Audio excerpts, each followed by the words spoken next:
Sir अगर ताज़ा मामले की अभी यहाँ पर जिक्र करना ज़रूरी है क्योंकि इंटरनेशनल फंड्स की बात हो रही है, तो अभी जो यूएस की ओर से वेनेजुएला के ऊपर जो स्ट्राइक किया गया है सर क्या जी। ऐसे माने कि एक नई जियोपॉलिटिकल टेंशन यहाँ पर एरप्ट हो रही है? और अगर उस रोशनी में इसको देखा जाए तो सर जो ग्लोबल फंड्स हैं वहाँ पर क्या अभी लग रहा है कि क्या रणनीति अपनानी चाहिए, या फिर ऐसी ग्लोबल टेंशन जब क्रिएट होती हैं तो जो लॉन्ग टर्म वेल्थ होता है उसको क्या ये डिरेल कर देती है या उसको थोड़ा सा और अपॉर्चुनिटी देती है एक तरह से कि आप उसमें और अच्छी एनएवीज और अच्छी यूनिट्स बाय करें और अच्छा कॉपस तैयार करें?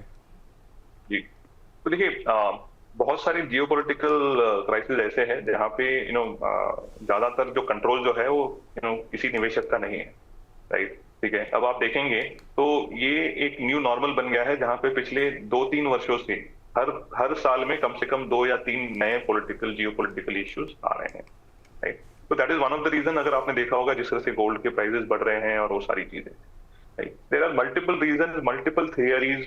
ये जो पूरा जो यूएस का जो वेनेजुएला पे जो अटैक करना और फिर उसके बाद ये सारी जो मूवमेंट करना, ठीक है, देयर आर मल्टीपल रीजन और बहुत सारी थियरीज चल रही हैं। और ये सिनारियो जो है वो बहुत सालों से रहा है, right? अगर हम थोड़ा सा पीछे चले जाएं, और खास करके आई थिंक ऑफ कोर्स हम चर्चा तो कर रहे हैं कि इंटरनेशनल फंड्स रिलेटेड चर्चा कर रहे हैं, राइट? लेकिन जैसे मैं कह रहा था कि इंटरनेशनल फंड्स में एक आप अपना जो एलोकेशन जो है वो सीमित रखते हैं और ज्यादातर इंडिया में रहकर अपना पोर्टफोलियो जो है आप इंडिया ओरिएंटेड बनाओगे, राइट? ठीक है, तो अगर अगर वो आपका थॉट प्रोसेस है तो आइडियली हम देखेंगे कि इंडिया का कितना अपॉर्चुनिटी है, पहली चीज।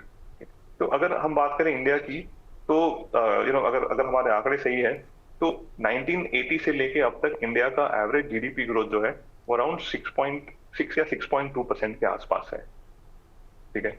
ये और आप ये समझ लीजिए कि 1980 से लेके 2025, करेक्ट, यानी ऑलमोस्ट 45 इयर्स। और 45 इयर्स में से कितने बार कितने जियोपॉलिटिकल इश्यूज, कितने क्राइसिस हो गए रहेंगे, ठीक है? आप भी जानते हो, मैं भी जानता हूँ, बहुत सारे लोग निवेशक भी जानते हैं, राइट? तो इसमें जब आप पोर्टफोलियो बनाते हो तो आप ये सारी चीजों को समझ के जब पोर्टफोलियो बनाते हो, तो इसलिए मैं कह रहा था शो के स्टार्टिंग में ही कि आपका पोर्टफोलियो जो है वो इंडिया ओरिएंटेड रखें, इंटरनेशनल एलोकेशन ऑफ कोर्स रखें, और आप रख भी सकते हैं। मुझे नहीं पता दिव्या जी आपका पोल क्या कह रहा है, लेकिन एक एलोकेशन बिल्कुल आप इंटरनेशनल में रख सकते हैं। और ऑफ कोर्स इसमें रिस्क तो रहेगा ही, क्योंकि ऐसे जियोपॉलिटिकल क्राइसिस में हो सकता है, अगर समझ लीजिए कुछ एक्शन ऐसा हो जहां पे it doesn't work in favour of US, तो US markets could correct, right? अगर और जिस तरीके की तेजी पिछले 1 साल में इंटरनेशनल मार्केट्स में हमने देखी है, राइट, ये कहीं ना कहीं जाके और कहीं कंसोलिडेट तो होगा, और जहां पे वो कंसोलिडेट होगा तो ऑफकोर्स इंडिया पे इम्पैक्ट आएगा, लेकिन उतना नहीं आएगा जितना उन पे इम्पैक्ट आएगा, राइट? ठीक है सर, तो इस तरीके से जो है आपको अपनी रणनीति इस तरीके से बनानी है कि आपके पोर्टफोलियो पे बहुत ज़्यादा असर देखने को ना मिले अगर आगे जाके और भी अनसर्टेनिटीज बढ़ती हुई नज़र आती हैं तो। और जैसा कि सर ने कहा, सर ने एक बार पोल की बात भी मेंशन करी, तो सर अब तक तो हमारे जो दर्शक हैं 45% लोग यही कह रहे हैं कि हाँ, आने वाले साल में भी जो इंटरनेशनल फंड से अच्छे रिटर्न देते हुए नजर आएंगे। लेकिन बार बार सर यही कह रहे हैं कि रिटर्न कितने भी अच्छे हों, आपको एलोकेशन अपने हिसाब से ही रखना है, एक लिमिटेड एलोकेशन रख के चलना है। सर इक्विटी मार्केट्स की तो हम बात कर ही रहे हैं इंटरनेशनली, अगर मैं इंटरनेशनली डेट मार्केट को देखूं, डेट में जब वहाँ पर निवेश होता है सर, 3 फंड्स मेरे सामने है, Axis US specific treasury dynamic debt passive fund of fund, 13.83% का रिटर्न इसने दिया बीते 1 साल में। अगर देखें तो DSP US specific debt passive fund of fund है, इसने भी 13.35% का रिटर्न दिया। और आदित्य बिरला सन लाइफ का US treasury 3-10 year bonds ETF passive fund of fund है, इसने भी 12.88 मतलब वही 13 से 14% के आसपास के रिटर्न दिए हैं। सर डेट मार्केट को किस तरीके से निवेशक समझे, जो इंटरनेशनल डेट है उसमें किस तरीके से निवेश होता है, क्या स्ट्रैटेजी होती है, कहाँ पर निवेश किया जाता है, किस तरीके के रिटर्न जो है मिलते हैं वहां से?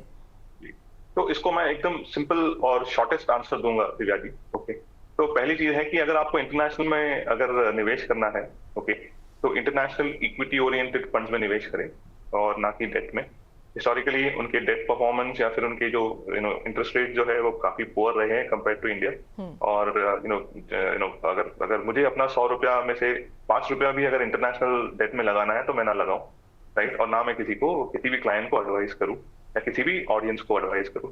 right? International, because I think from a debt perspective, India is much better. अगर मुझे रिस्क कम लेना है और बिकॉज बहुत सारी डायनामिक्स है, दिव्या जी, उनका इंटरेस्ट रेट किस तरह से चल रहा है, राइट? उनका डिमांड जो है डेट की तरफ वो कैसा है, और अगर मुझे डेट में ही निवेश करना है तो मेरा पर्पज ये है कि मेरा पैसा जो है, कैपिटल जो है वो सेफ रहे। इसलिए ज्यादातर निवेशक जो है वो डेट में निवेश करते हैं, और इंडिया से बेटर जगह नहीं है अगर किसी को डेट में निवेश करना है यहाँ पे रहकर, राइट? और अगर इंटरनेशनल में निवेश ही करना है तो इंटरनेशनल इक्विटी फंड्स को हम देखें,